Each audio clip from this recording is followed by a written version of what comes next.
Pep. Welcome back. How are you doing? I heard you were mentioning just before we pressed record, you had a great early morning. So, Yeah, yeah. um, yeah, how many hours were you up earlier than usual? It was 3 or 4, right? Yeah, 4 hours earlier. I tend to sleep late. I don't set alarms, and it was Yeah. just like crack of dawn. There was Wow. this little bird singing a beautiful song. You know, It invited me out, and I thought, that's okay, funny. this day wants me in it. Let's go. Yeah, it reminds me when I travel home to my parents' house. And they have beds to sleep in, don't get me wrong, but I tend to just like to sleep on the couch.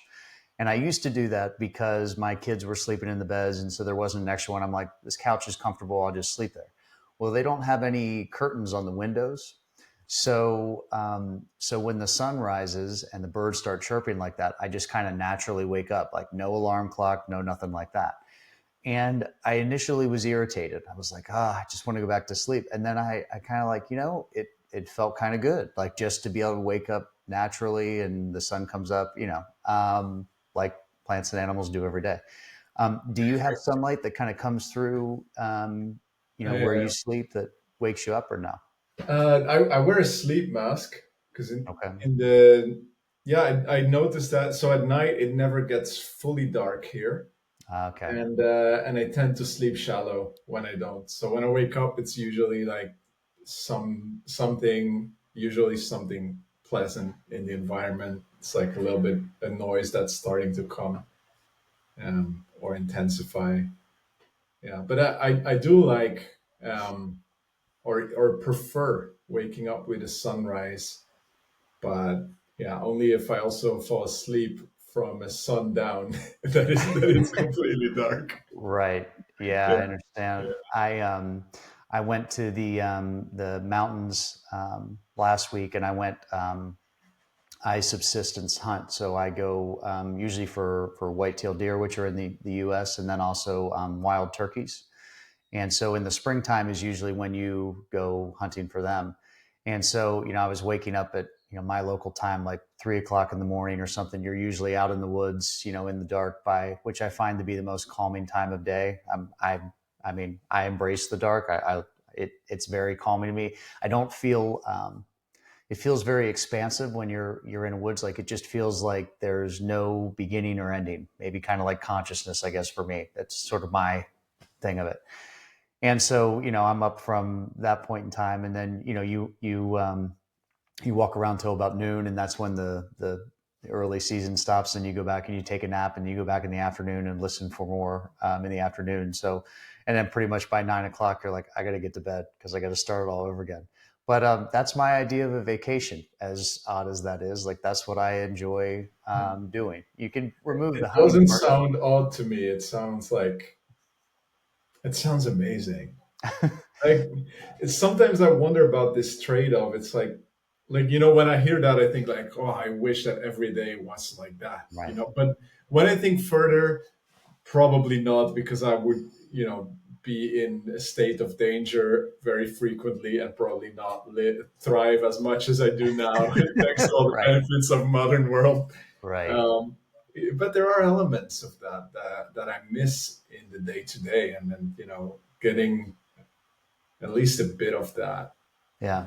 by going there. Yeah. Well, there's less danger for me because there is a camp. It's a dry place to come in at night, so I don't sleep out in a tent or anything like that. So it's not as if I'm really roughing it. Like it's so warm place to come into and all that kind of thing. But yeah, I at least go once a year for about a week, and incredibly therapeutic. I'm happy that there isn't much of a cell phone signal. There's more and more, right? Cell phone services everywhere, but I would be good if it just sort of, wasn't. There's no excuse to get on your phone or whatever else. And you do this by yourself, or do you take your family? How Yeah, about? my father and I, and usually, some friends of his or whatever will go. It's the same place I've gone since I was 12, so 32 years.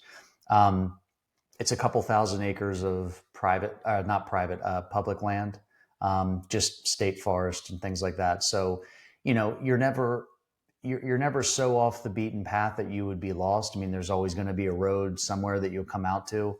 and I've hunted there for so long that I know my, way around. I have a GPS if there's something, that was necessary, but I tend to be able to just be able to walk for hours and, know where I'm at because I've been there so many times. So, um, this year in particular, I've actually started to expand a little bit. I know I'll continue going there, but I've kind of just fallen a bit more in love with just the idea of hiking and that kind of thing. So yeah, it's beautiful. I feel very much refreshed when I come back. But you're also very tired. You're walking however many steps a day and things like that.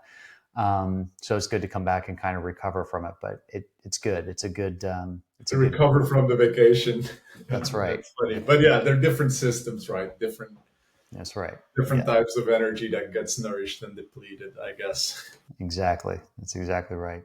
So, Pep, tell me about you. How so when we talked last time, I'm going to make sure I got my recollection correct. So you've had one book that you've quote unquote published and shared out with people that they can get, and there was a second book that I think you had started to get sort of the bones of it and kind of an outline. You were kind of working towards that. And then there was a third book that I think is really your sort of creme de la creme that you that you think you want to get to, but it's sort of sequential for you. So starting off there, how's that gone since we last talked? I think it's been about a month, something like that. As I hear you say that, I just think it would be funny if the third book was really bad. So like, people got all excited about the first two, and then and then like the final point that I'm Right. trying to, that it's just like, no, yeah, I'm kind of following the inspiration with that, and some chapters, like there's a little bit meat on there on that skeleton of the second book already. Um, and also noticing again that this part of me that desires to systemize it and say, I'm gonna write X amount of pages a day, and um, yeah, that's not going anywhere. Whenever I sit down, nothing comes. But then I have days where I wake up in the middle of the night and like an entire chapter comes out in Right. 20 minutes, or yeah. So yeah, relearning that the book has its own tempo and its own thing, and I guess it's also fitting in the sense that I can go and work on this in a way that runs counter to everything I first wrote about in the first book. Uh, What do you mean by counter? Tell me in more that, about that.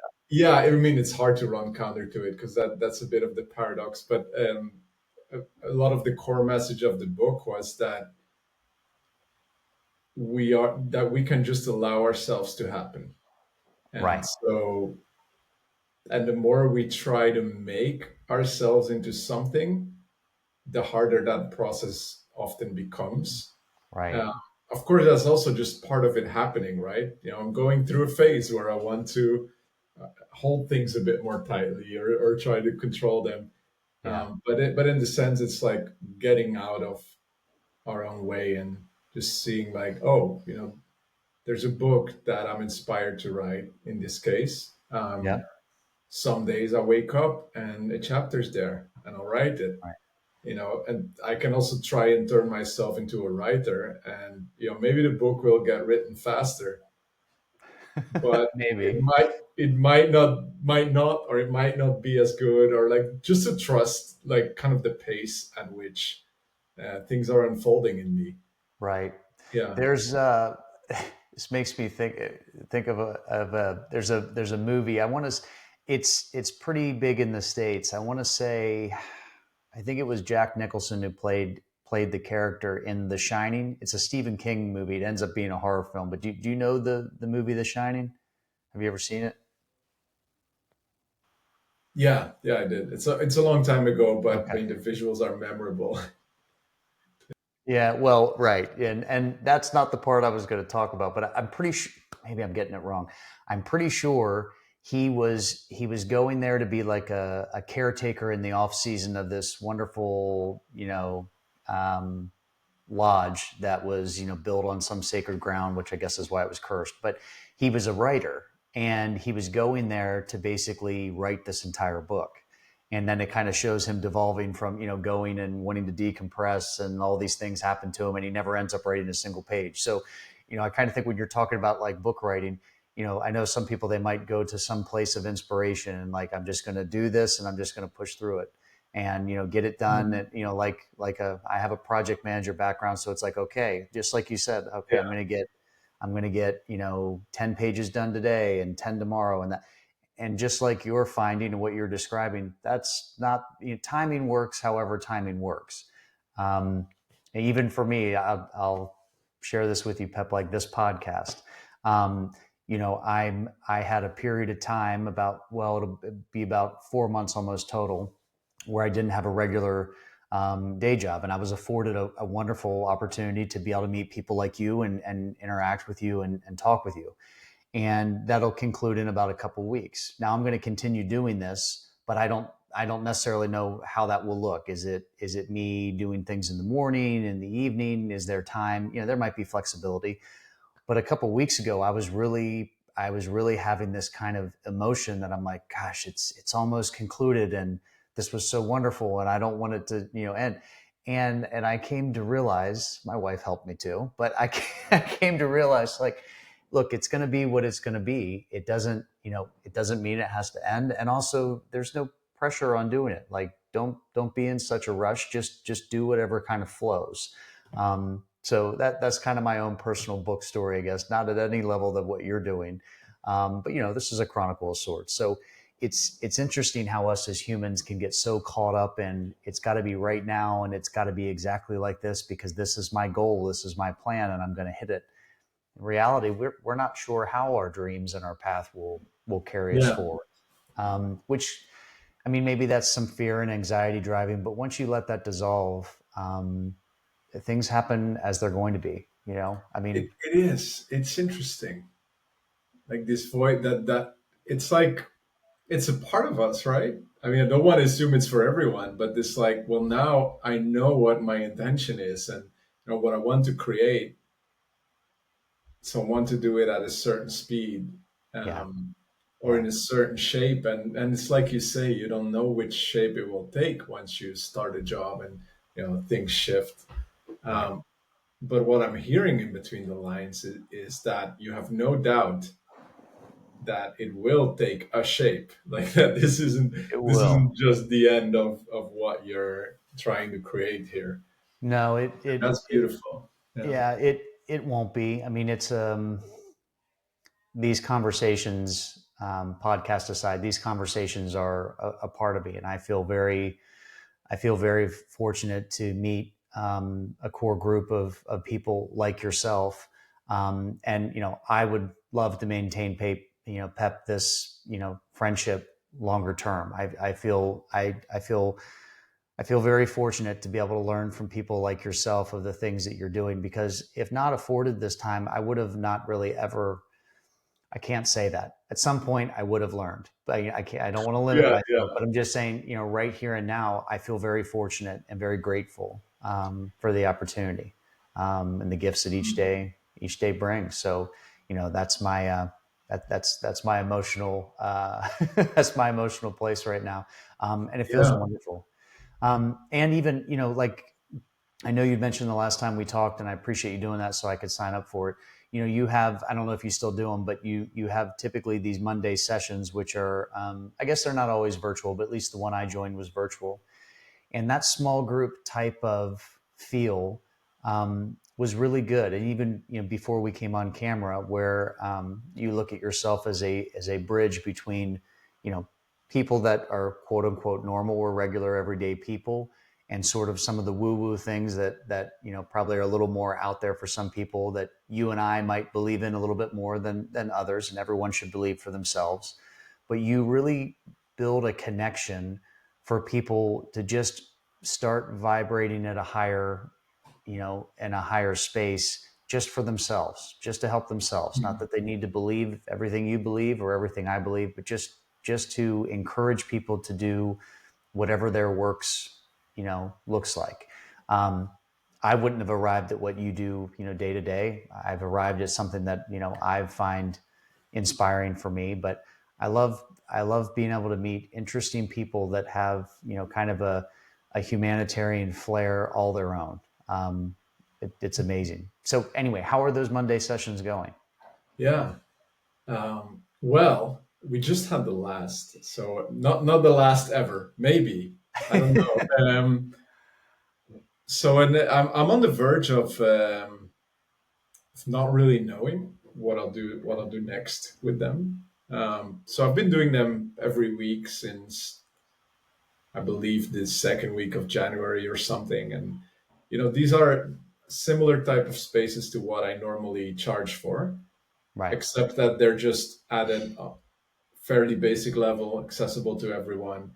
And it's a way for people to experience it, because right, maybe this is similar to you. Like, on paper, it looks like a very different thing than it is when you're in it. right, It's the feeling that really matters. right. Um, and so traditionally in summer, I've noticed, and I've always made this mistake previous years, is like that when I host workshops or retreats, they don't really sell in summer.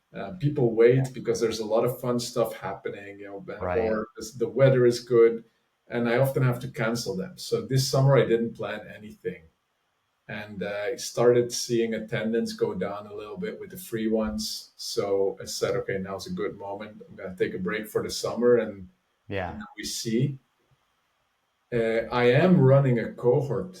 I've been for the last 7 weeks. It's with the same group, twice a week. It's a 12-week thing. And that's been really beautiful. It's because the levels of depth of connection that people can go to with repeat sessions in the Yeah. same group, it's absolutely beautiful. And I kind of wish I could do it all year long somehow. Yeah. Yeah. Well, I'm sure there's infinite possibilities in the future of what you will do. So these cohorts, are they also virtual, or I know you'd mentioned that sometimes you'll travel mostly international, not so much on the States because you're based in Belgium.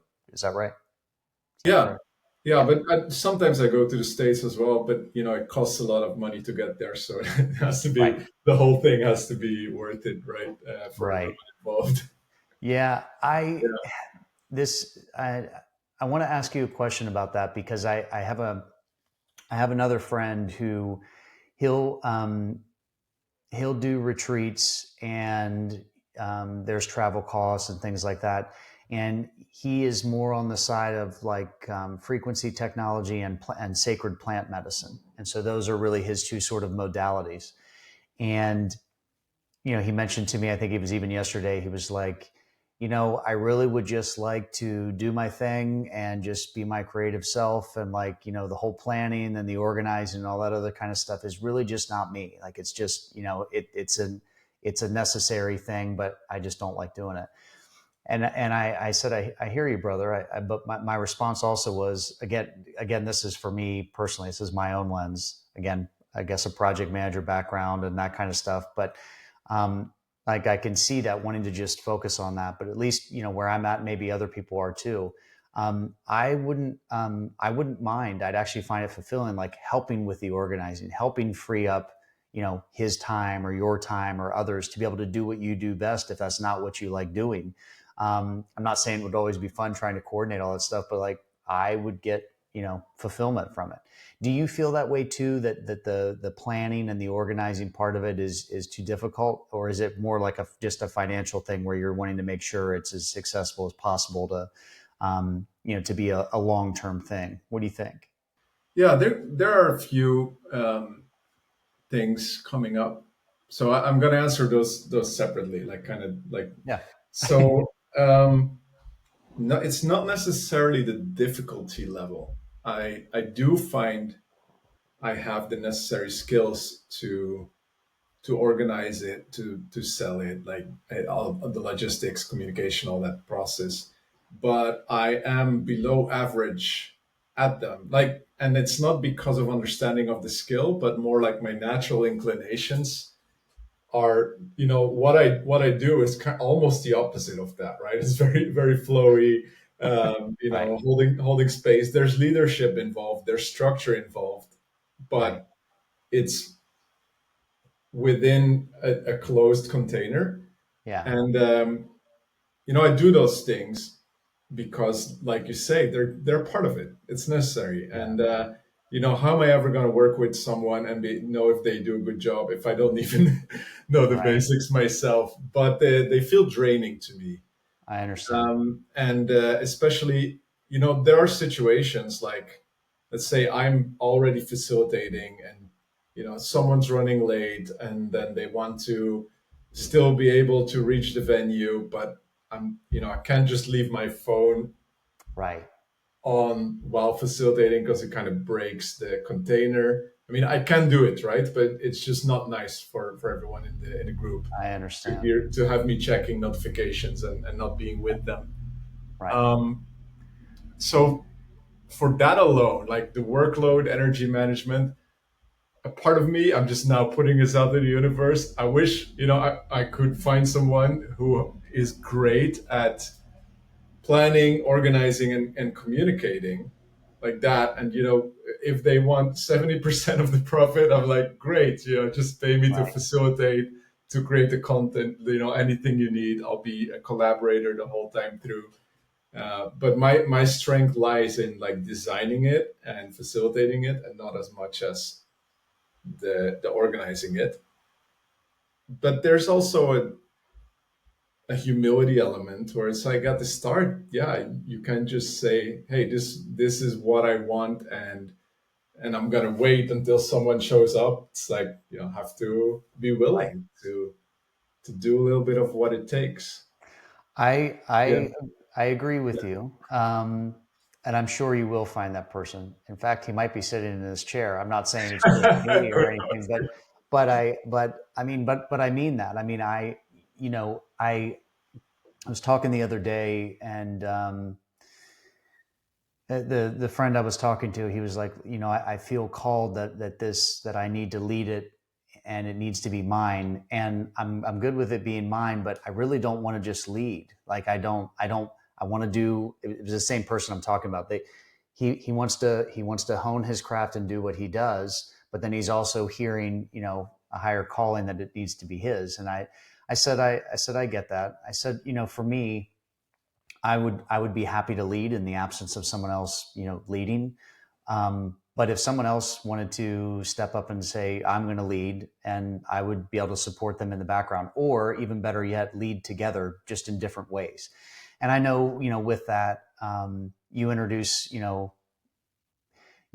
more people. There's some people that their heart's in the right place and they're okay to set ego aside, and everyone does what they're doing, and there's compromise and stuff like that. But that's tough, I think, on us humans to really want to innately trust people. And even then, if money gets involved, and then people change what their even outlook is. And for me, I trust myself, even if others may not. That's okay.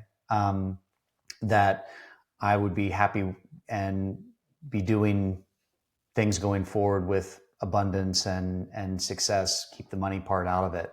I really do see a runway for many people, including yourself, that would be able to lead together. Is kind of what I mean. I mean, you even mentioned a cohort like that's together, at least to a certain extent. So yeah, it's interesting now thinking terms of like setting up healing centers, or centers like you're mentioning, which I would call healing as well, like just cast a wide net on it.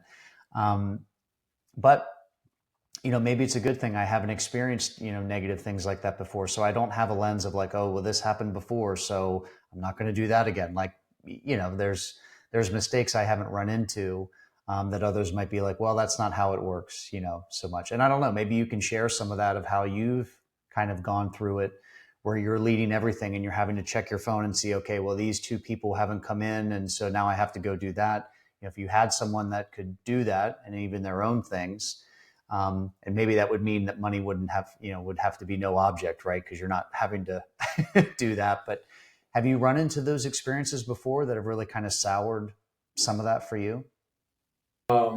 Yeah, well, this specific example I gave, yeah, one way I was trying to mitigate that was just to create like a very clear messaging up front that now the doors are open, like, and 45 minutes before the weekend workshop starts. If you're late, you're not going to be able to get in. Right. So consider that in your planning. It's how it goes Yep. because limited team.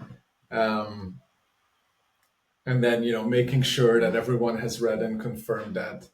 But inevitably, people did arrive late. Some broke in, like through some other way, suddenly showed up. Right. Some emailed me very angry, and yeah, then part of me thinks, well, I've done all I can control. I did Right. communicate about it, but ideally, it's just like you can't carry everything on your own. And Right.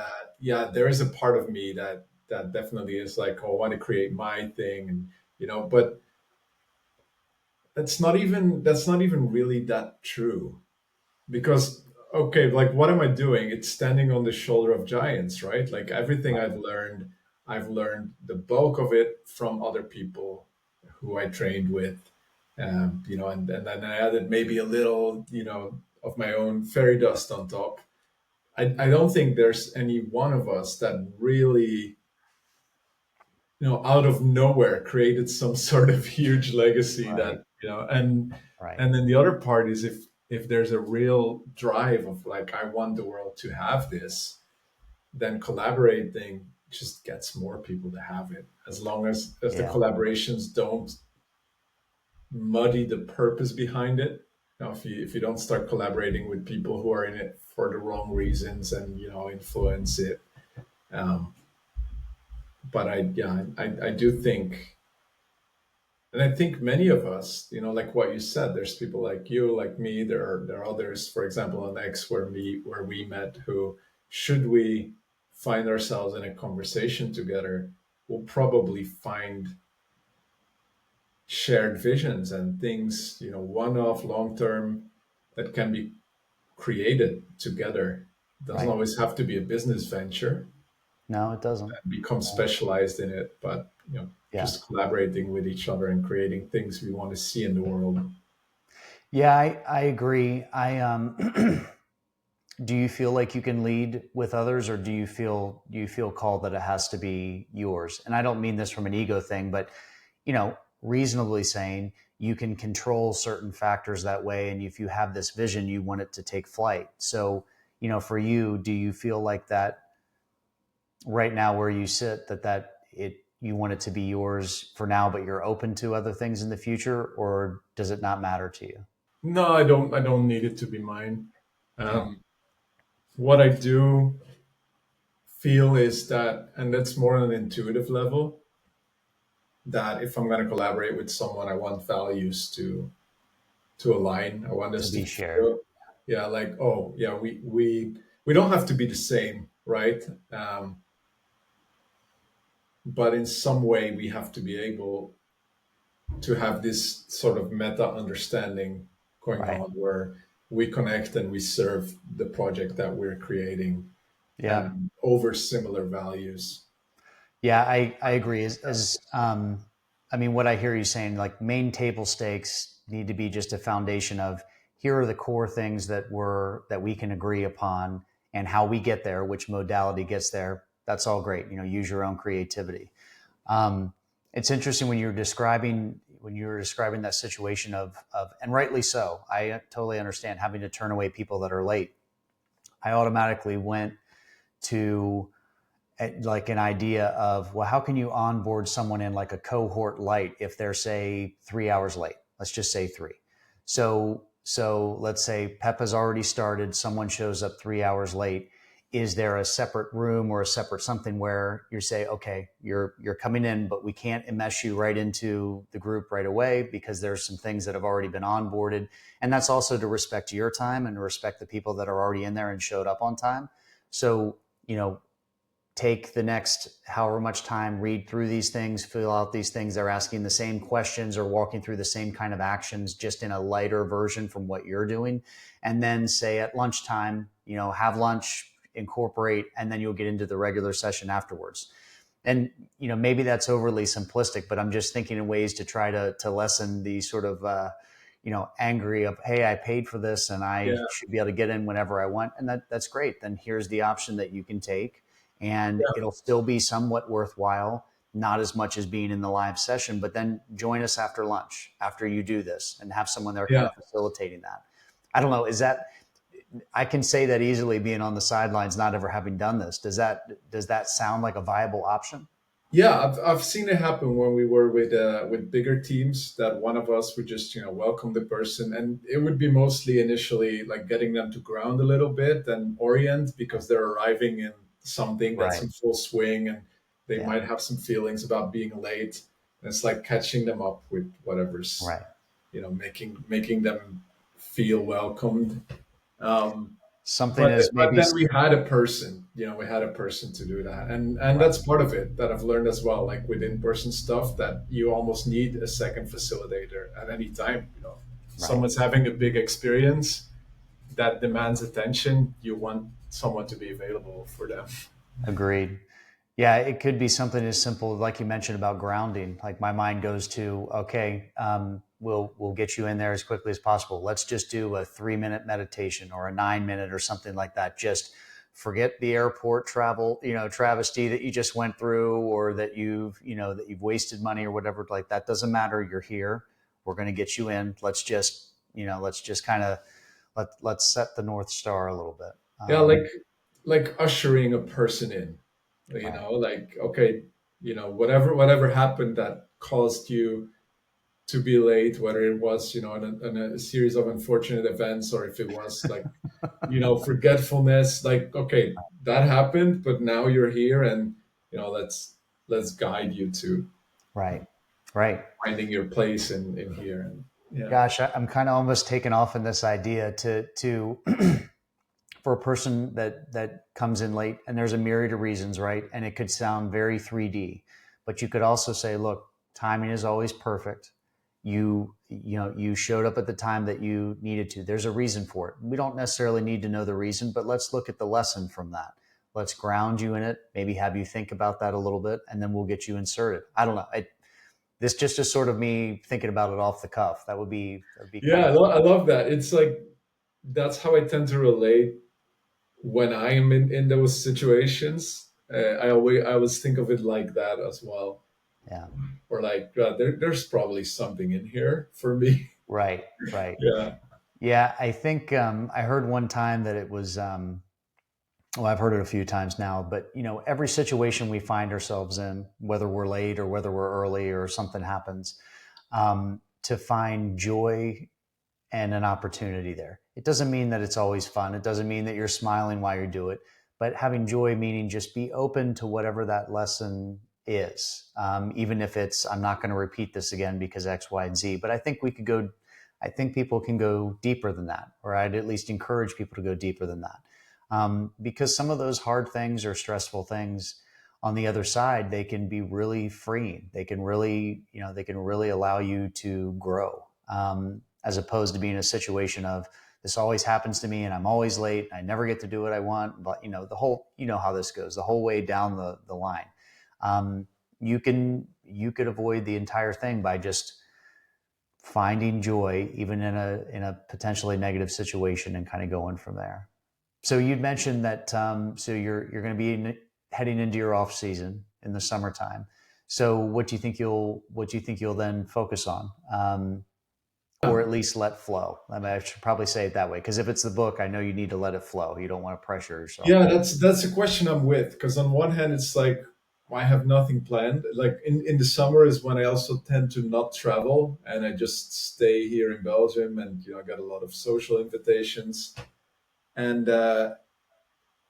there's a part of me that would be excited about letting it all flow. Just like Right. I don't actually need a project. Um, and that part is very ignorant of my finances too. so, I was about to yeah, ask. yeah, There's some people that I'll talk to. A yeah. gentleman that lives in, I think he lives in Hungary, and he had a very successful IT business and he sold it, which is great. That's wonderful, and I'm happy for him. And he's decided to then now focus on stone casting and limestone casting, and could the pyramids have been built this way, and other giant structures of the ancient past be. And that's great because he's able to afford that time. Like he's financially sound in a place. And what I think is really cool, before anyone's like, well, that must be nice. Well, it is very fortunate, but he now chooses to immerse himself in a project and travel around with his wife for something that's a passion of his. It's not as if he's sitting, on a couch somewhere eating potato chips. Like he's doing something with it, which is beautiful. So yes, you're letting it flow, and my letting it flow will get in the way of financial realistic And things. that's the thing. Like, I wonder if that's true, because if I look at my career so far, it's all originated from flow, and the times when it didn't go well is when I try to capture it. Right. Um, but yeah, I'm feeling some fears around that, and I have some things that are coming, like that I'm inspired to do. Like now, seeing it's the first time I'm doing a 12-week cohort. The longest Oh thing I wow. did before that was like a 9-day retreat. Yeah. Uh, and I'm seeing just how much depth there is to be with a group for that long. I know I'm not with the audience I have, and looking back at previous summers, I won't be able to do a cohort in the summer and like fill the spots, but I might be able to mentor people one on one for such a period. Like, what Yeah. if I would work with someone every day and just go through like social events and whatever comes up for them, and like give games and exercises that apply to any challenges or situations, then they can play with it. So that's something I'm tinkering with, and I'm also just retreating a little bit together with my partner, and think, okay, so now that the summer doesn't have anything planned, like what was our original intent for the things that we create, and Yeah. what wants to be created, and can we maybe prepare some things for later this year that take longer to build. Is there any way we can make that happen, like tune back into the purpose, rather than being fully into, okay, business needs to Yeah. go on, which it Right. does, right? It does Yeah. need to go on, but It does. not making that the main motivation behind the choices of what I'm going to create or offer next. Yeah. No, I understand. Yeah. It's so I'm interested in hearing. I want to come back to the cohort and kind of hear what those 12 weeks looks like for you. I want to learn more about it. But I think just in terms of like a regular day job, a 9 to 5, if you will, um, I, in my experience, which I'm not sure our ages, but I'm 44, so I've been around for a little bit. I guess I could call it a midpoint, whatever that means, for quote unquote retirement. But I've learned, for me at least, that most people that I've experienced, they've got an inflection point where you get up to about 32 hours of real actual work. I don't mean like looking at emails or staring out the window or like complaining about the latest meeting that didn't need to happen, but right about 32 hours of real actual pure work, fulfilling work, is great. And I feel like you're pretty optimal at that point, or less. Doesn't need to be that amount. And then past about 32, it starts to go like this, and regress. And then when you're saying, oh, well, I worked 50 or 60 hours this week, and I'd say, but well, first off, how's your home life? How are your kids, or how's your partner, that type of thing. But the next thing I would ask is, how, I mean, how effective was that time? And I don't know, even in those 32 hours, I would include the things like you're mentioning, like just strategizing and thinking. I mean, well, if I'm afforded this, this interview goes successful, that I'm about to, rejoin the workforce. If I said, if they asked me what I did for 2 hours today, and I'm like, I thought a lot, and they'd be like, what do you mean you thought a lot? Like, well, I was thinking about, strategies. I was thinking about what I was doing. They're like, do that on your own time. Like, you need to be doing work or making phone calls or whatever else. But you've kind of nailed for me one of the things that thinking of real actual work in those terms, there's a lot of time for you just to think about what it is that you're going to do, and taking that approach. I don't know. Does that make sense to you, what I'm describing? Yeah, and it's, I get why that's discouraged in the workplace because it's really hard to quantify, and everyone can just go like this and say, "No, I'm still thinking." Uh, and Yeah. it's such an essential part of doing good work, Yeah. because without it, I mean, I'm not saying it's impossible to do good work without it. I Right. certainly know people who do, Right. um, but if your work is in any way like creative, Yeah. managerial, Right. project related, like those times of thinking, they serve a lot of headaches and inefficiencies, and or even without the thinking, you can end up, and this has happened to me a few times, like I will invest a lot of time in a project, and somewhere towards the end I realized, like, wait, there's not even a real reason for me to do this. I just somewhere, I read in a book something that made me believe in it, but I didn't Right. actually reflect on it. Like, why Right. am I doing this? Where's this Right. leading me? That's right. That's right. Yeah. Yeah. The thinking portion is not just reading in a book and like, all right, now I have the instructions, or I was scrolling on Instagram and I saw a really cool 3 minute video, and now that I'm off doing that. Well, yes, that's great that you get your information from wherever you get it, but discern for yourself and kind of think through, how does this look like for Pep? How does this look like for Adam? Like, what does that mean? And maybe I maybe I'm limiting myself by saying that's not actually work. Like if it's over, like you said, if it's something transactional and you're building widgets or moving them, yes, you could probably be on autopilot for the most part. But I would hope that humanity in general, because of improvements technologically, don't have to be doing that as much as maybe we were doing a decade ago, or 4 decades ago. So yeah, it's interesting at the end of projects if you've kind of looked back and said that. Now, were you hard on yourself when you came to that conclusion? You seem to be a pretty upbeat guy, kind of like myself. So I imagine you found some lessons, but was that hard on you? In this specific case, it didn't really feel hard on me. Like, I don't really feel regret or grief about it, because, like you say, well, brought me to this lesson. Um, I also, I don't really seem to have an inner critic in any way. Never really had it, like this voice that is telling me to be Right, different. But I am sometimes hard on myself in, like, I'll just keep working.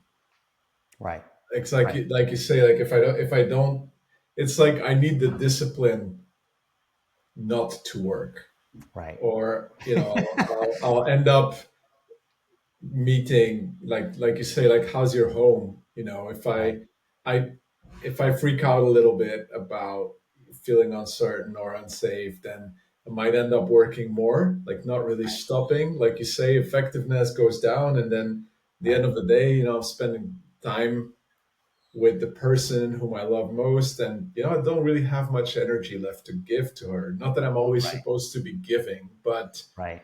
if I'm like looking what matters most to me, like where do I want to Yeah, put my energy? Yeah, more of it would be in her than in those extra 2 hours of work that don't really make things that much more effective. So in that sense, like, that's a form of being hard on myself that occurs yeah. sometimes. Yeah. No, I If you understand. have that at all, because you were sharing about the working hours, I wonder if it came from personal experience, or you have observed it around you. Yeah, it certainly came from other people, but a lot of it came from within me. So my age now. So I've been around. I've changed industries a couple times, and probably in my 20s more.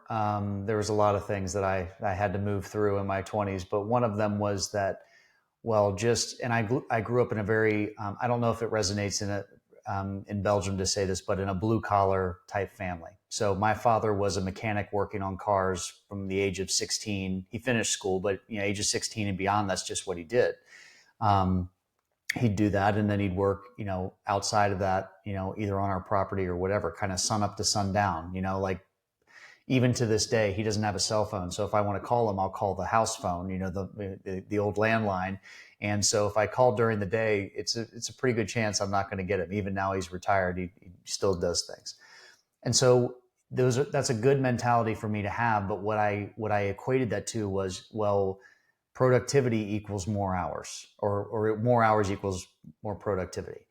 And so in the jobs that I've had, which is very much around project management and software, I don't think the software part matters. It's really managing projects. I don't think is, I'll skin it this way, Pep, because I don't have any formal training or not a lot of formal training in project management. It's a lot about managing emotions of yourself and the other people, and building a psychological profile of the other person. And I don't mean that in a manipulative way. I mean it in what drives a person, and then meeting them where they are to try to help them hit dates and times and things like that. And then also knowing when to deviate from those dates, and trust yourself enough to know, okay, we're over here in the gray area and we can be here for a bit of time, and then we'll rudder us back here to the center point, because the main goal is for a project to go live, or for a project to be successful, whatever that definition is. Yeah, like So, that, holding that accountability and empathy, right, uh, and not going too far in either direction to derail everything that's correct, being. correct. Because if you want to solve, I learned if you want to solve something, it might not be in one conversation or one phone call. And also, even better than that, it might not be the seventh one. Like, because the other person on the other side's dynamic too. So all of a sudden they may feel better about something, or some change might happen there which you can't anticipate. And as a project manager, that's tough, because you're like, well, I want to control everything. It's got to be each of these buckets, and it's got to fit in a bucket. That's just not how life works. So that's where I think I came to that 32, at like as kind of a max point. Um, it's probably also because I'm a believer in a 4-day work week as opposed to a 5-day work week, and that hasn't taken hold yet in the States. But yeah, so embracing more and more of that time to think that is outside of doing that is huge, because it can set you off on a path that's much different than if you're just have your head buried and you're responding to emails or whatever it is. Might be different in different workplaces, but that's kind of how I arrived at it. Yeah, yeah. I'll ask you then. So on any given week, what would you equate the amount of time that you're working? You're wanting to balance that with your partner. I want to do that too. Yeah, Or just, and for those who don't have partners, just people in your life, friendships in your life, family in your life. So Pep, for you, what do you feel like what's that yeah. high point for you, do you think? It Or really maybe it's not. varies. I resonate a lot with you saying 30 hours. Like, if I look at what's nourishing for me and max effectiveness, it tends to be between 20 and 35, depending on the week. Yeah. Um, in reality, so I have a very busy social calendar, which is mostly invites I say yes to, and then friends living in different countries. So if, say, I'm going to a birthday party, that becomes a 4-day trip, and so there are weeks where I just work 15 hours because everything's condensed into three Right. days, and Right. then there are weeks where I arrive home and I kind of believe the story that I have to work 50 because I just did this whole trip, and so that's where it goes. Yeah. I love to balance that out and say that when I do something social, it's considered a vacation, Right. and I'm learning that they're blurring.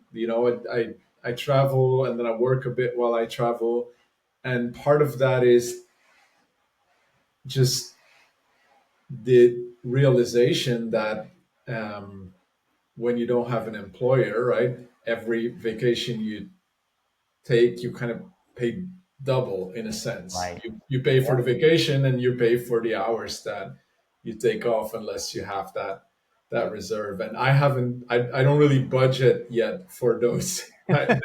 hours I take off. So those are all like ways of thinking that I'm only recently becoming aware of. Where, oh, Right. there I'm at the root of why do these boundaries get blurred between work and life? Oh, it's that.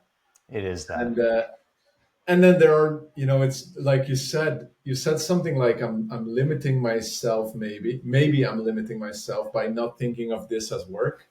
Right. And yeah, I've been paying attention to that. What is work?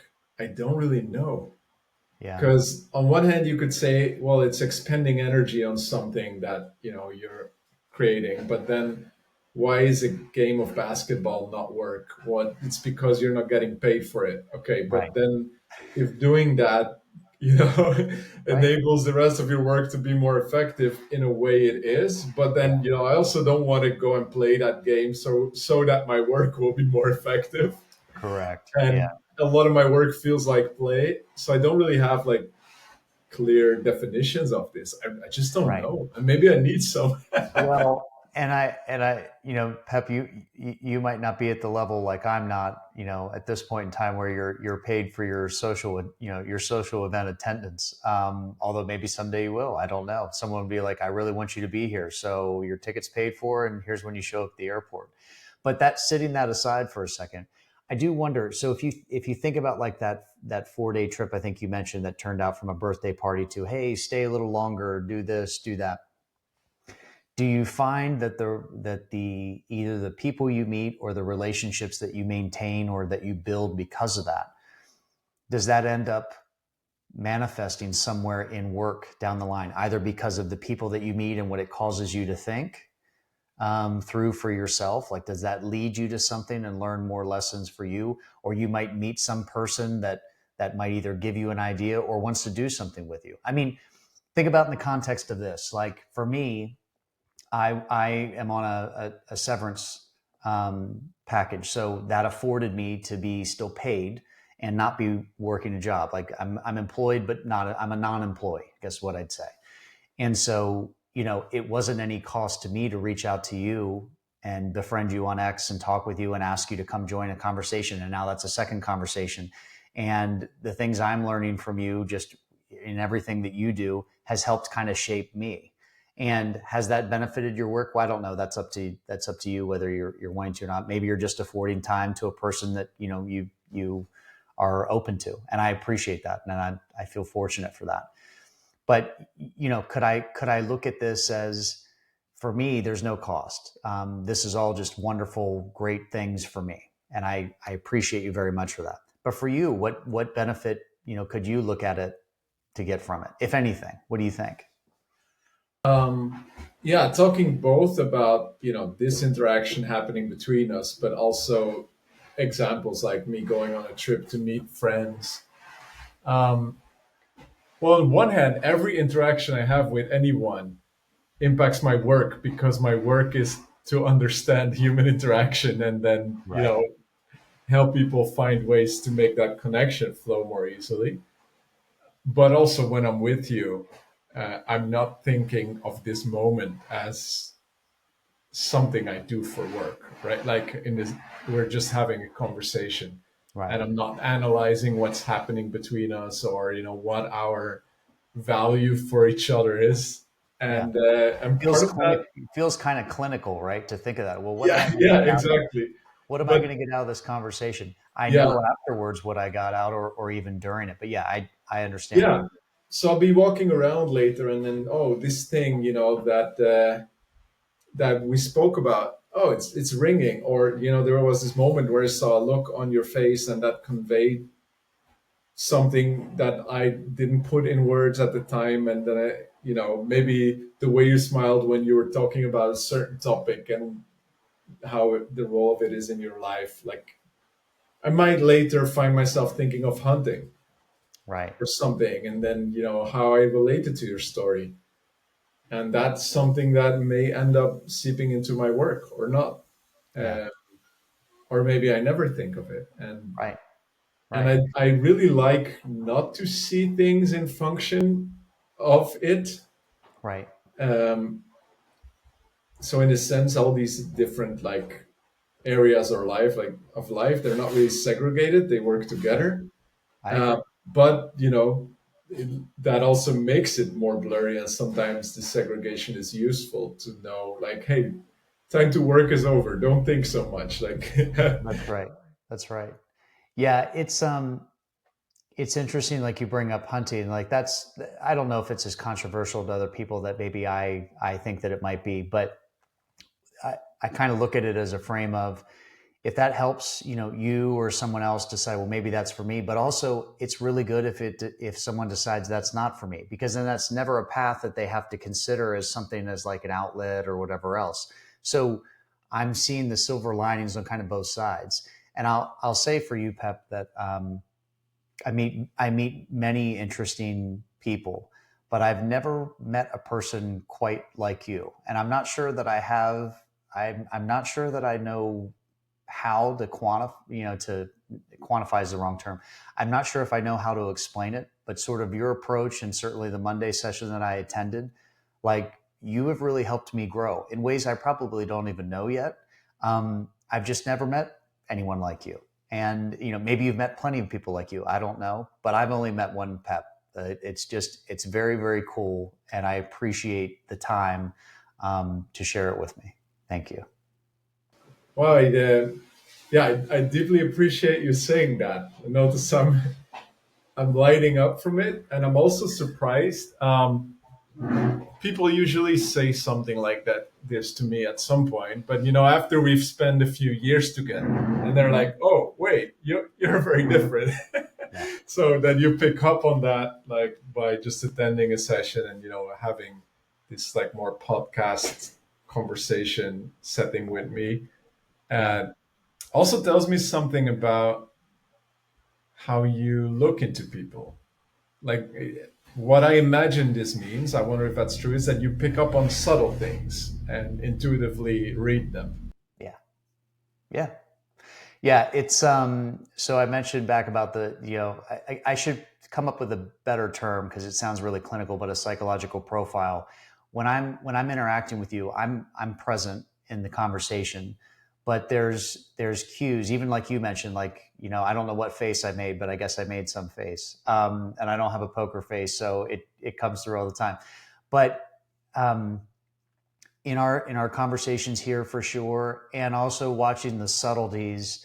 Like, I was looking through that lens when I was on in that small group with you, and I'm watching the other attendants, and I'm think of it this way. So I'm still immersed in that situation, and I'm me. I'm in my mind, I'm in my heart, I'm in my body, but I'm trying to be as an observer role too. I'm trying to do both things at the same time. And so when I'm watching you, Pep, kind of facilitate this and thinking of, how will he handle, this person who might not be speaking up or might be talking too much, I'm kind of watching you because I have empathy for you as the facilitator, thinking through, how's he going to solve this riddle about how to do this. And so that was really cool watching you do, and kind of go through your thing, and you had a really good flow to it. Even when someone might be observing, being like, "Oh gosh, this feels awkward." It didn't feel awkward to me because you had a way to kind of move around all those things, and maybe that's come with experience, or maybe that's just who you are. But that's only one example, but probably a prime one as to why I meant what I said. I don't think I've met anyone like you, which is really cool. Yeah, I like that you use that word awkward. I do have a lot of experience with that. I like in that, I'm a socially, you wouldn't maybe say it, maybe you do. I'm a socially awkward person, like, intrinsically. Um, so I've been through a lot of awkward situations, and I grew Yeah. up very differently from most people. So I didn't really read social cues because of that. Right. I've become really good at navigating awkwardness within myself or between people, and just being okay with it, and kind of getting the boat to a good place. Yeah. Yeah. It's maybe it can be as simple as, say, if you give, you're just giving space for you to formulate to a thought, or some other person that might arrive at something. You seem to be, at least from my vantage point, you seem to be comfortable with being uncomfortable, meaning you are comfortable with things feeling awkward because you're just letting it flow, and it doesn't have to be perfect, because then that is perfect, if that makes any kind of sense at all. Yeah, um, and yeah, that's kind of what I'm doing with the space. That, like, however anyone feels, right, if I am holding the space and I implicitly demonstrate that that's okay, right, I that's hope right, some of that is absorbed. And there are fires to put out if people trigger each other, and then right, that's facilitation skill. But a big part is, I think, how we set the tone of a conversation. Yeah. Yeah. Yeah, I think you nailed it for me, probably the way in which you hold space. And certainly on our conversations, I feel like they flow, pretty well, but you hold space in a way, even in this, but certainly in those small sessions like that. I think that's an it factor of, or at least part of it, as what I was mentioning about you. Um, in the couple minutes we have left, I did want to go back to this 12-week cohort. And what does that really mean? What does a cohort mean to you? I'm not sure if I'm familiar with the way that you're using that term. Okay, yeah, because in most cases that would be like a coaching thing. So you've joined the Monday, like a session on Monday, right? So they Yep. are usually, it's just facilitated games that promote connection and authenticity, right? But in the cohort, we have 2 sessions per week. There's a long one. It's a 3-hour one. So this allows me to actually teach something about authenticity, about connection, about navigating conflict, and then offer, let's say an hour and a half. The structure differs a little bit per session, but of games to learn experientially how to navigate these situations or Yeah. talk in this way, and then we kind of harvest learnings in a group in between. And then there's a shorter session where people can bring situations that arose as they played with these concepts in their personal life when things get more challenging because other people don't know about what you just Right. learned. And then we work with that, but Yeah. because it's 12 weeks, every week can build on what was learned and experienced in the previous ones. So do like 6 weeks total, which are purely about authenticity and agency and things like that. Like really learning to actually show up as ourselves as we are in a conversation. Yeah. Then there's 3 about honoring the other and creating a space where it feels safe for them to also show up like that, even if they don't speak in the ways or whatever that we've just taught. And the third, Yeah. last 3, it's just emergence within the group and kind of witnessing what can happen when everyone shows up that way, and we really just are okay with anything that happens between us and find a way to talk about it. And Yeah. so that's kind of the arc. That it makes a lot of sense to me. And as you're kind of working through these different lessons, you're building trust with each other. You may never get to know each other outside of that context, but in the small amount of time even I spent with you, and then in a small group, the person that I interacted with, it was really interesting to me. And I think I maybe even explained this during while it happened. The things that I wanted to work on for me and hold a space for someone who can speak up more and use their own voice and all of that, that person wanted the opposite and synergistic thing. And I was like, how is that possible? I mean, there wasn't many of us on it, so how is that coincidental? It's not a coincidence. That was meant to be. I Yeah. found that hugely beneficial. So Pep, if anyone's interested kind of in just seeing what you're doing and what you're doing for the long term, whether it's books or it's cohorts or the other sessions that you may open up in the future, is it best to reach out to you on X? Yeah. I think your website and all your information's there, but what are the other platforms that you're on? Yeah, the best way is to just reach out to me on X or sign up to my mailing list via the website, especially knowing that in the next 3 months I won't be doing anything major except one-on-one mentoring, but that's not for everyone. It's not the main thing I offer either. um, so it's kind of being patient, right? Just like following me on X and seeing if something comes up.